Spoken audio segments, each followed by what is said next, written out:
The usual night terrors woke Sunderson early.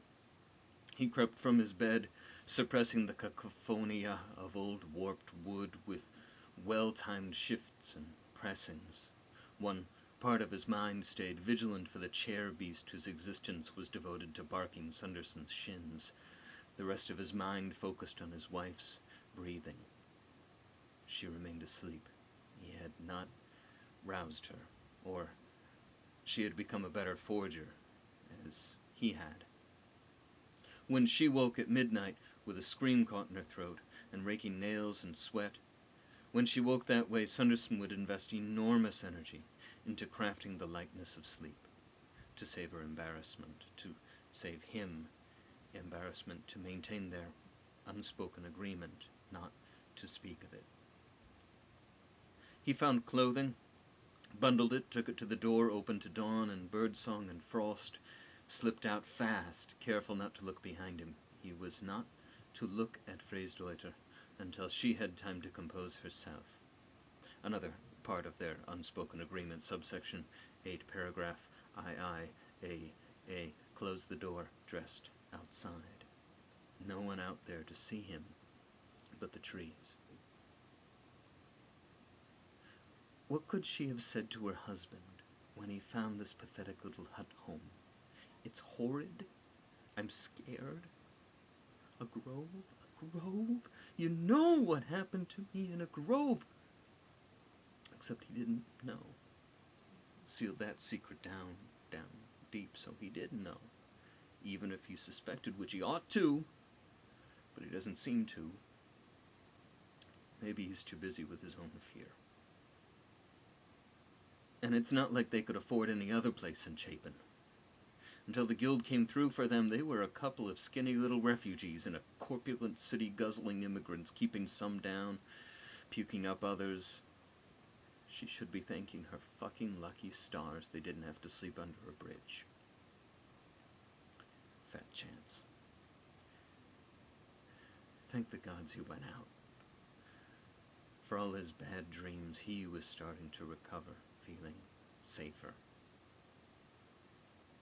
Real soon, he'd not be content to sleep next to a wife who froze or shuddered at his proximity, their closest moments being when she slept and freaked and battered him and drew his blood.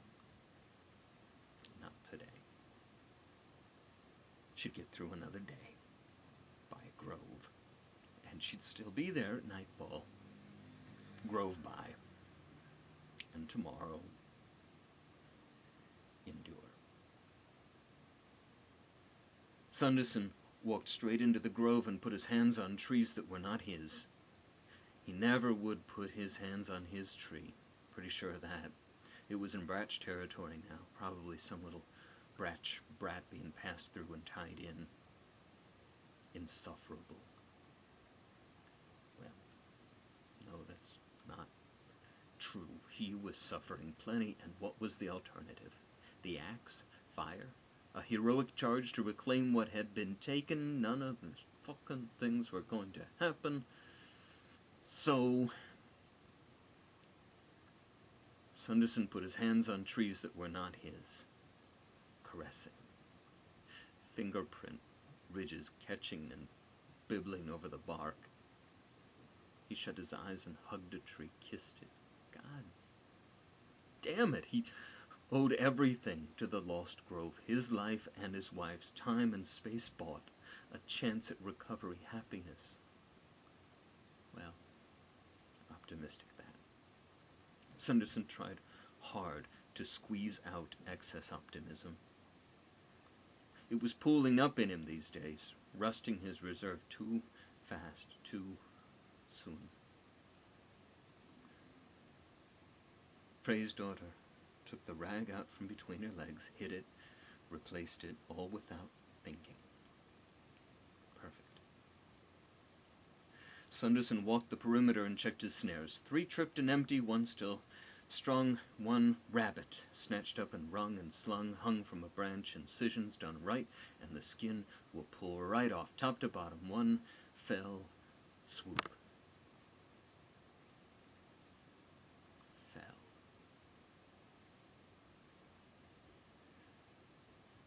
Freysdeuter completed her dress, pulled tight, double tight, could not bring herself to contemplate eating, went instead to the low stool and the table and the box of mud. The bucket of old water was still good enough. Wet hands plunged into the mud and pulled out sucking, slopped onto the table, pushed and prodded and poked and rolled and formed without thought, lost herself in creativity without inspiration. They had no wheel, so she coiled, she rolled out, she cut with pointy sticks. A plate, a bowl, a jug given up at an early stage, each formed and deformed again. If her husband came in and asked, she would say that she was practicing. They had no kiln, so she would say that she was practicing, but she knew he would not be in soon. He would not be asking. It's safe for a while. Sunderson collected a few rocks, set them aside, grabbed up some dead wood for fuel and a spit, caught himself halfway in his mind to constructing the fire right there in the grove, flushed with acid, bile, guilt. He hadn't done it, hadn't started doing it really, but he thought it. And if anyone could know his thoughts, what would they think of him? What would she think of him? He wondered if Freysdeuter could still read his thoughts. If she tried. They avoided each other most of the day. There were 2 meals for which they shared space but agreed to be absent. Staying out of view was comforting. The occasional sounds from the other was more so. Each so needed to know the other was near and could be called on, but they couldn't stand the sight of each other. Touching was painful. Night fell on the grove. They battened down the hatches and blessed the darkness. Awakened by the thud of axe on tree, overwhelming terror, opened shutters, tried to see in a grove.